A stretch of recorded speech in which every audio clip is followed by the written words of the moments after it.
The dawn of the 21st century was marked by the digitization of information. The second quarter of the century is being defined by the synthesis of reality. We stand at a precipice where the old axiom "seeing is believing" has been rendered obsolete. It has been replaced by a pervasive skepticism that threatens the epistemological foundations of our society. This is the era of the deepfake, a portmanteau of deep learning and fake. This technology represents a class of synthetic media that leverages artificial intelligence to manipulate or generate visual and auditory content with frightening realism. The implications here are profound. We are looking at potential political disinformation campaigns capable of toppling governments and complex financial fraud involving voice clone CEOs. The weaponization of synthetic media is no longer a futuristic trope found in science fiction. It is a present-day crisis. However, for every sword forged in the fires of generative AI, a shield is being tempered in the laboratories of digital forensics. This is the story of that shield. This is the intricate, high-stakes, and mathematically complex world of deepfake detection. To understand how to dismantle a lie, one must first understand how it is constructed. Deepfake detection is not merely about spotting a glitch in a video. It is a discipline that combines computer vision, signal processing, photoplethysmography, which is the study of blood flow via light, and cryptography. It is a forensic science that interrogates the very pixels and sound waves of our digital existence to ask the single most important question of our time. Is this real? To detect a deepfake, one must think like a generator. The technology driving synthetic media has evolved at a velocity that defies Moore's law, shifting from crude pixel manipulation to sophisticated neural synthesis. For years, the gold standard of deepfake generation was the Generative Adversarial Network, or GAN. Conceived by Ian Goodfellow in 2014, the GAN architecture is elegant in its simplicity and terrifying in its efficacy. It pits two neural networks against each other in a zero-sum game. First, you have the generator. This network is the artist, or perhaps the forger. Its goal is to create an image, say, a human face, from random noise. Initially, its output is static, a meaningless jumble of pixels. Second, you have the discriminator. This network is the art critic, or the detective. It is fed a dataset of real human faces and the fake images from the generator. Its sole job is to classify images as real or fake. The process is iterative. The generator produces a crude fake. The discriminator spots it easily. The generator receives feedback on why it failed and adjusts its weights to improve. It tries again. The discriminator critiques again. Over millions of cycles, the generator learns the statistical distribution of a human face. It learns the texture of skin, the symmetry of eyes, and the scattering of light. Eventually, it produces an image so realistic that the discriminator is reduced to a 50% guessing rate. This state, known as the Nash equilibrium, is the birth of a convincing deepfake. While GANs reigned supreme for nearly a decade, the 2020s saw the rise of diffusion models, such as Stable Diffusion, Midjourney, and Sora. Unlike GANs, which generate images in a single shot, diffusion models work by destruction and reconstruction. Imagine taking a photograph and slowly adding static or Gaussian noise until it is unrecognizable pure snow. A diffusion model is trained to reverse this process. It learns to predict the noise added at each step and subtract it, effectively sculpting a coherent image out of randomness. Because this process is more stable and controllable than the adversarial nature of GANs, diffusion models have enabled the creation of high-fidelity video deepfakes with consistent lighting and temporal coherence, solving the jitter that plagued early GAN videos. Deepfakes are not a monolith. They come in various forms, each requiring specific detection strategies. There is face swapping, the most common form, popularized by tools like Deepfake Lab, where the source face is mapped onto the target body. The detection challenge here is the blending boundary, the seam, where the new face meets the old head. There is face reenactment, or puppetry, where a source actor controls the facial expressions of a target person. Detecting this requires analyzing the decoupling of head pose and facial expression. There is lip syncing, using tools like Wave to Lip, modifying a video so the subject appears to speak new words. This often leaves artifacts in the mouth region, known as temporal jitter. And finally, there is text-to-speech, or voice cloning. AI models, like Val-E, can clone a human voice with just 3 seconds of audio. These clones capture timbre and pitch, but often miss the subtle microprosody, the irregular rhythm of human breath and thought. This brings us to the detectives. Passive detection refers to analyzing the media file itself without any prior embedding or watermarking. It is the digital equivalent of a crime scene investigation, looking for fingerprints left behind by the perpetrator. In the early days of deepfakes, around 2018, detection was relatively easy. The AI struggled with physical consistency. Early algorithms were trained on photos of people, and people rarely blink in posed photos. Consequently, deepfake videos featured people who never blinked. Detectors simply counted the blink rate. If it was 0, it was fake. However, generators quickly fixed this by including closed-eye images in training data. Then there were warping and resolution mismatches. When a face is swapped, the resolution of the generated face often differs from the background video. If a video is 4K but the face has the texture of a 720p image, it is a red flag. Convolutional neural networks like ExceptionNet are trained to spot these resolution boundaries. Lighting inconsistencies also play a role. The generator often fails to match the lighting of the inserted face with the environment. If the background shows light coming from the left but the shadow on the nose suggests light from the right, the physics is broken. Algorithms estimate the 3D geometry of the face and the light source to check for convergence. Perhaps the most fascinating frontier of detection is remote photoplethysmography, or RPPG. Every time your heart beats, blood is pumped into the vessels of your face. This influx of blood slightly changes the color of your skin, making it redder as the vessels expand and returning to normal as they contract. This change is invisible to the naked human eye, but it is easily visible to a standard camera sensor. Authentic videos of humans contain a consistent, periodic pulse signal across the face. This is the liveness check. Deepfakes are generated frame by frame or in batches, usually without a temporal understanding of blood flow. Consequently, deepfake faces often lack this pulse signal entirely, or the pulse is spatially incoherent. For example, the forehead might pulse at 80 beats per minute, while the cheek pulses at 60.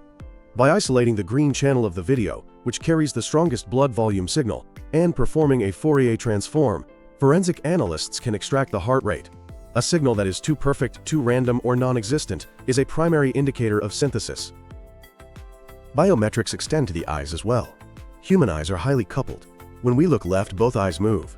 When we focus, our pupils constrict. Deepfakes often struggle with this gaze coherence.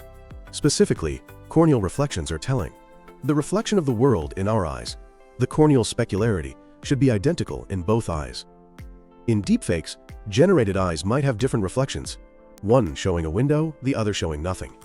Furthermore, algorithms measure the convergence point of the eyes. If the eyes are parallel in a way that implies looking at infinity, while the face is interacting with a nearby object, the biometric consistency is broken. Sometimes, the spatial domain, what we see, is perfect. The skin looks real, the lighting matches. This is where frequency domain analysis comes in. Digital images are composed of frequencies. High frequencies represent sharp edges and details. Low frequencies represent smooth gradients and colors. When an image is generated by a GAN or a diffusion model, it undergoes upsampling operations like transposed convolutions. These operations leave behind distinct periodic patterns in the frequency domain, often called checkerboard artifacts. By converting an image from the spatial domain to the frequency domain using a discrete cosine transform or fast Fourier transform, investigators can see these artifacts. Real cameras process images using a specific pipeline: demosaicsing, white balance, compression. This leaves a natural statistical footprint in the frequency domain. Generative models bypass this pipeline, creating a frequency fingerprint that looks markedly different. Architectures like F3net specifically look for these frequency discrepancies, effectively spotting the mathematical seams of the universe that the AI stitched together. Visuals are only half the battle. Voice cloning has become one of the most dangerous vectors for fraud. Just as images have pixels, audio has samples. Visualizing audio as a spectrogram, a graph showing frequency intensity over time, reveals patterns invisible to the ear. Many text-to-speech models are trained on audio sampled at 16 kHz or 22 kHz. Even if upsampled to 44 kHz, the spectrogram often shows a hard shelf or cutoff where high-frequency data above 8 or 11 kHz is missing or mirrored. Real human speech contains rich harmonics extending well into the upper frequencies. Furthermore, in natural speech, the phase of the sound wave is continuous. Neural vocoders, the part of the AI that generates the raw waveform, can struggle with phase estimation, leading to robotic artifacts or phase discontinuities that appear as vertical lines or smearing in the spectrogram. We must also analyze phonemes and breath. Human speech is a physiological process involving the lungs, vocal cords, tongue, and lips. Humans must breathe. We inhale at logical pauses. Early voice clones often forgot to breathe, speaking in impossibly long sentences. Newer models insert breath sounds, but often in syntactically incorrect places, such as mid-word. The transition between sounds, like from a P to an A, involves complex articulations. Deepfakes sometimes slur these rapid transitions, or create clicks and pops that do not match the phonemic content. Advanced detectors use bispectral analysis to check if the audio signals exhibit the nonlinearity characteristic of the human vocal tract. The relationship between detector and generator is symbiotic and antagonistic. As soon as a detection method is published, deepfake creators work to bypass it. This is the adversarial arms race. A common way to fool a detector is to degrade the quality of the media. This is known as the washer-dryer attack. By compressing a video, adding Gaussian noise, or reducing the resolution, the subtle artifacts that detectors rely on, like high-frequency checkerboards, are scrubbed away. To counter this, modern detectors are trained with data augmentation, feeding them low-quality, compressed, and blurry deepfakes so they learn to spot macroscopic anomalies like facial geometry rather than just microscopic pixel artifacts. A more sophisticated attack involves adversarial perturbations. Attackers can overlay a mathematically calculated noise pattern onto the deepfake. This noise is invisible to the human eye, but confuses the neural network of the detector. Through a gradient descent attack, the attacker looks at the gradient of the detection model and modifies the image pixels just enough to push the classification from fake to real. Defense involves adversarial training, generating these attacks during the training phase of the detector, effectively inoculating the model against them. The biggest weakness of current detectors is generalization. A detector trained on deepfake lab videos might fail miserably against a video from Sora. To solve this, researchers are moving away from binary classification to one-class classification. Instead of trying to learn what every possible fake looks like, an impossible task, the model learns exactly what real faces look like. Anything that deviates from the statistical distribution of realness, regardless of how it was generated, is flagged as an anomaly. Passive detection is a never-ending game of whack-a-mole. As AI generation becomes perfect, passive detection may become mathematically impossible. The industry is therefore pivoting to active detection, not proving what is fake, but proving what is real. This brings us to the concept of watermarking and fingerprinting. Technologies like SynthID from Google DeepMind embed an imperceptible watermark directly into the pixels of an image or the waveform of audio during generation. It does not just overlay a stamp, it modifies the probability distribution of the output tokens. Even if the image is cropped, resized, or filtered, the watermark remains detectable by a specialized key. Companies like Digimarc focus on post-production watermarking, embedding a digital identifier into the noise profile of the media that survives analog conversion. Then there is the Coalition for Content Provenance and Authenticity, or C2PA. This is an open technical standard that allows publishers to embed tamper-evident metadata into media files, functioning as a digital nutrition label. When a photo is taken, the camera cryptographically signs the file with a hash, time, and location. If the photo is edited in Photoshop, the software adds a new signature detailing the edits. This creates a history log or manifest. When a user views the image on a social media platform, they can verify the entire lineage of the image. If the chain is broken, the user knows the provenance is unverified. Major players like Adobe, Microsoft, Intel, and the BBC are driving this standard, aiming to shift the paradigm so that unverified content is treated with suspicion by default. Some startups are even using blockchain to create immutable records of media, where any alteration to the video would change its unique hash stored on the ledger. As we look toward 2026 and beyond, the mechanics of deepfake detection will undergo a radical transformation. Future detectors will utilize multimodal detection. They will not look at video or audio in isolation, but will analyze the semantic consistency between them. For example, does the tension in the vocal cords, inferred from audio, match the tension in the neck muscles, inferred from video? If the audio mentions a sunny day, does the lighting in the video match? Large language models integrated into detection pipelines will check for these high-level logical inconsistencies. We also face the quantum shift. Quantum computing poses both a threat and a solution. On one hand, it could break the cryptographic keys used in C2PA. On the other, quantum machine learning could process high-dimensional feature spaces vastly more efficiently than classical computers, potentially spotting deepfake patterns that are currently too complex to compute. Ultimately, technology is only part of the solution. The human firewall is the last line of defense. We must be wary of the liar's dividend, where bad actors claim that real compromising evidence is actually a deepfake. Educational initiatives regarding cognitive security are teaching the public to look for context, verify sources, and understand the emotional manipulation inherent in viral deepfakes. Synthetic reality is not a coming storm, it is the climate we now inhabit. The mechanics of deepfake detection represent the immune system of the internet.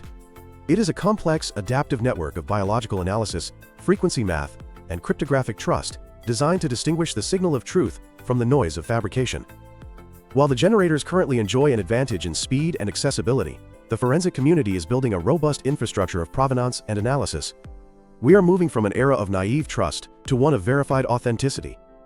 The question is no longer can we believe what we see, but rather, can we prove what we know? In the answers to that question lies the future of our shared reality.